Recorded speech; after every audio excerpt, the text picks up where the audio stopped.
La Station spatiale internationale, connue sous le nom d'ISS, n'est pas seulement un laboratoire scientifique en orbite. C'est la plus grande structure jamais construite par l'humanité en dehors de la surface de la Terre, résultat de décennies d'ingénierie extrême, d'accords politiques complexes et d'une routine opérationnelle qui ne s'arrête jamais.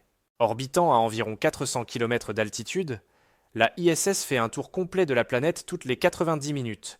Cela signifie 16 levées et couchers de soleil chaque jour, tandis qu'elle fonctionne en continu avec l'équipage à bord. L'idée de la ISS naît encore pendant la guerre froide, lorsque les États-Unis et l'Union soviétique se livraient une concurrence féroce dans l'espace. À cette époque, chaque station était nationale, isolée et construite comme un symbole de pouvoir. La Russie a accumulé une expérience considérable avec la station Mir, qui a fonctionné pendant plus de 15 ans. Là-bas, des modules ont été testés, des séjours humains prolongés et des techniques de survie en microgravité. Les États-Unis, pour leur part, ont eu Skylab lancé en une seule fois. Elle a montré le potentiel scientifique d'un laboratoire orbital, mais a également révélé les limites d'une station non modulaire. Avec la fin de la guerre froide, maintenir des programmes spatiaux séparés est devenu trop coûteux. La solution a été inédite: unir les forces pour créer une station modulaire, internationale et permanente. ISS. Le concept central de l'ISS est la modularité. Aucun pays ne lancerait une station complète. Chaque module serait lancé séparément, serait assemblé en orbite et intégré à un système plus vaste. En novembre 1998, la première étape a eu lieu avec le lancement du module Zarya. Construit par la Russie et financé par les États-Unis, il fournissait une énergie initiale, un contrôle d'attitude et une propulsion.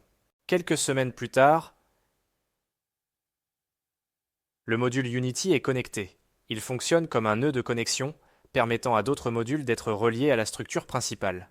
À partir de ce moment, la ISS devient un chantier spatial permanent. Les astronautes effectuant des sorties dans l'espace pour connecter des câbles, installer des systèmes et préparer de nouveaux points d'amarrage. La robotique a été essentielle. Le bras robotique canadien, le Canadarm, permet de déplacer des modules de dizaines de tonnes avec précision, ce qui est impossible uniquement avec un effort humain. Entre 2000 et 2009 arrivent les grandes treillis structurelles. Elles accueillent les panneaux solaires, les radiateurs et les lignes principales d'énergie et de données. Les panneaux solaires de l'ISS sont énormes. Lorsqu'ils sont complètement déployés, ils dépassent la taille d'un terrain de football. Ils produisent suffisamment d'électricité pour alimenter tous les systèmes et expériences. Dans l'espace, il n'y a pas d'air pour le refroidissement. C'est pourquoi la chaleur générée par les équipements électroniques est dissipée par des radiateurs, qui émettent de l'énergie thermique sous forme de rayonnement infrarouge. À l'intérieur, la ISS est composée de modules pressurisés. Chaque module est rempli de racks, qui fonctionnent comme des armoires techniques remplies d'ordinateurs, d'expériences scientifiques, de pompes, de filtres et de systèmes électriques. Le support de vie est critique. Il contrôle la pression interne, la composition de l'air, la température et l'humidité. Toute défaillance prolongée peut mettre l'équipage en danger. Le dioxyde de carbone est l'un des plus grands dangers invisibles. Des niveaux élevés affectent la concentration, la vision et peuvent entraîner de graves problèmes. C'est pourquoi l'ISS dispose de plusieurs systèmes redondants d'élimination du CO2. L'eau est traitée comme une ressource stratégique. En plus du ravitaillement par des vaisseaux de fret, la ISS recycle l'humidité de l'air, la sueur et l'urine, en les transformant à nouveau en eau potable. Cette technologie n'est pas seulement une curiosité, elle est essentielle pour de futures missions de longue durée, comme des voyages vers la Lune et Mars. Pour rester correctement orienté, l'ISS utilise de gigantesques gyroscopes appelés gyroscopes de contrôle de moment. Ils ajustent la position de la station sans consommer continuellement du carburant. Lorsque ces gyroscopes atteignent leurs limites, les vaisseaux attachés utilisent des propulseurs pour effectuer des manœuvres correctives, garantissant la stabilité. Même à 400 km d'altitude, il existe encore une légère traînée atmosphérique. Avec le temps, cela réduit l'altitude de la station. Pour compenser cette perte, des manœuvres de rehaussement sont effectuées, réélevant à nouveau l'orbite de la Station spatiale internationale. Un autre risque constant est constitué par les débris spatiaux. Les fragments voyagent à des vitesses énormes et peuvent causer des dégâts catastrophiques. C'est pourquoi la ISS surveille les menaces et effectue des manœuvres d'évitement lorsque cela est nécessaire. Le quotidien de l'équipage est rigoureusement planifié. Il inclut la maintenance, la science, l'exercice physique et la formation à la sécurité. L'exercice n'est pas facultatif. En microgravité, les os et les muscles perdent rapidement de la masse. Les astronautes s'entraînent environ 2 heures par jour. L'objectif principal de la ISS est la recherche scientifique en microgravité. Les liquides forment des sphères parfaites, les flammes brûlent différemment, et les processus physiques peuvent être observés sans l'interférence de la gravité. Les expériences de cristallisation de protéines aident au développement de médicaments et de nouveaux matériaux, avec des applications directes sur la Terre. La station est également une plateforme privilégiée pour observer la Terre, en étudiant le climat, les catastrophes naturelles, les incendies et les changements environnementaux.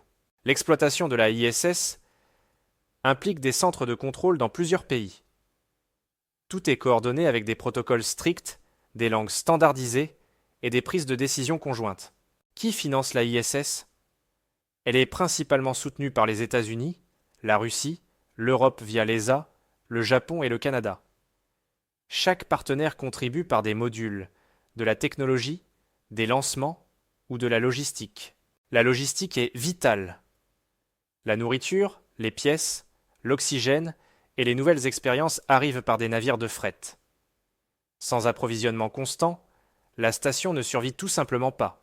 Mais la ISS n'est pas la seule station en orbite. La Chine a construit sa propre station spatiale, appelée Tiangong, également connue sous le nom de Station spatiale chinoise. Différente de la ISS, Tiangong est un projet national. Elle est plus petite, plus compacte et a été assemblée rapidement, en utilisant l'expérience accumulée par la Chine lors de missions précédentes. La station chinoise est également modulaire, mais suit une philosophie plus centralisée, avec moins de partenaires internationaux et un contrôle direct accru du gouvernement chinois. En comparant les deux, l'ISS représente une coopération mondiale et à grande échelle, tandis que Tiangong montre efficacité, rapidité de construction et autonomie technologique. À l'avenir, de nouvelles stations commerciales et gouvernementales devraient émerger, tirant parti des leçons apprises tant de la station ISS que de la station chinoise. Peut-être que la plus grande découverte de la Station spatiale internationale n'est pas une seule expérience, mais la preuve que l'humanité peut vivre, travailler et coopérer en dehors de la Terre pendant des décennies. Elle est une ville scientifique en orbite, maintenue par la routine, la discipline et une technologie extrême. Si cette histoire t'a impressionné, il y a encore beaucoup plus à explorer. Suis-nous.